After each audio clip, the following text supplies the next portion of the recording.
Dictation start होगा 5 second बाद। Start. महोदय, हमारा उद्देश्य यही है कि गरीब हमारी योजनाओं से लाभान्वित हो, इसलिए हमने जो निर्देश राज्य सरकारों को दिए हैं उसमें हमने यही रखा है कि अधिक से अधिक लोग इससे लाभान्वित हो सके। इसी तरह हमारी NREP की जो स्कीम है उसमें भी अधिक से अधिक लोग लाभान्वित हो सके, यह हमारा प्रयास है। और भी कई तरह के कार्यक्रम हम चला रहे हैं। मैंने शुरू में कहा कि ये कार्यक्रम हमने शुरू किए हैं। हमारा कभी दावा नहीं रहा कि हमने सारी समस्याओं का समाधान कर दिया है, लेकिन हमने प्रयास जरूर शुरू किया है।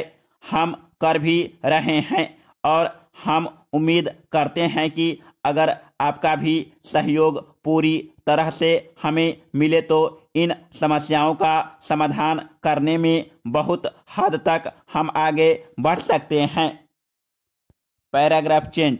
आपने रेडियो की चर्चा की, रेडियो से इसका प्रसारण करते हैं। उन्होंने एक पैमाना बनाया हुआ है।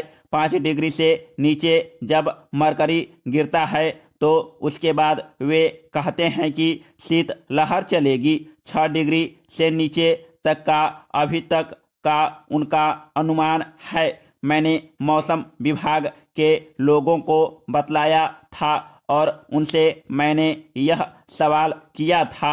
यद्यपि आप मेरी राय से सहमत होंगे कि इसमें ऐसे ही लोग मरते होंगे जिनके पास की घर नहीं होता। वे बेचारे कहीं फुटपाथ पर सोते हैं, भिखारी हैं। वे रेडियो कहाँ से सुनने वाले हैं। लेकिन फिर भी मौसम विभाग से पूछा कि उनको चेतावनी देनी चाहिए तो उन्होंने कहा कि जब 6 डिग्री से नीचे मरकरी आता है तब उसको हम शीतलहर मानते हैं और उसको पूरी तरह से एक चेतावनी के रूप में प्रसारित करते हैं। इस प्रकार की मौसम संबंधी सूचनाएं रोज ही रेडियो से प्रसारित होती रहती है, लेकिन अभी उनके मापदंड के अनुसार शीत लहर नहीं आई है। थोड़ी सी ठंड में भी कोई आदमी मर सकता है, शीतलहर न भी हो। लेकिन अगर किसी के पास कपड़ा न हो तो थोड़ी सी ठंड में भी वह मर सकता है। अभी मैं शीत लहर का जो मापदंड उन्होंने रखा है वह बता रहा था। हो सकता है कि उसको रिवाइज करने की जरूरत हो। मैंने आपका यह सुझाव नोट कर लिया है। बाकी जो अन्य बातें हैं उनसे मैं इनकार नहीं करता।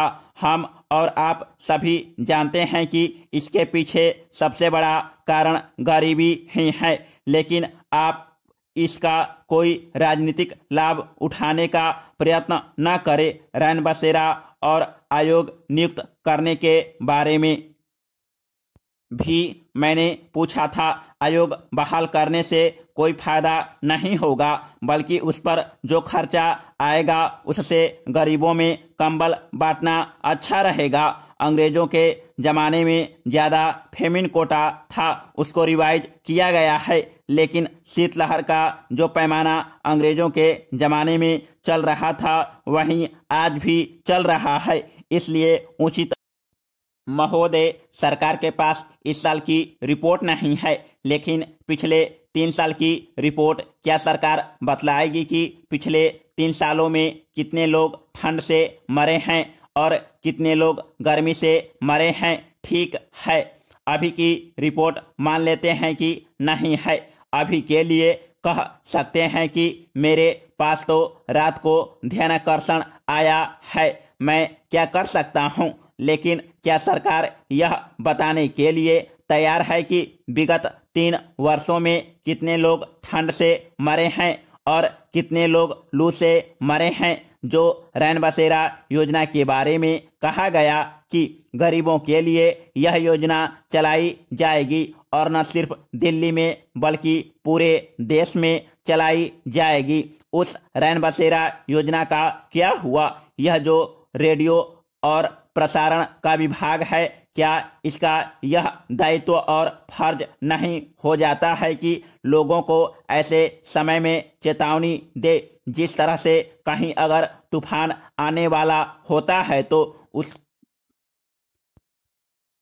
उसकी वह चेतावनी वह देता है कि तूफान आने वाला है, सचेत हो जाओ। ऐसे ही अगर भयंकर शीतलहर चलने वाली हो तो क्या उस जगह के लोगों को वह यह नहीं बतला सकता है कि भयंकर शीतलहर आने वाली है?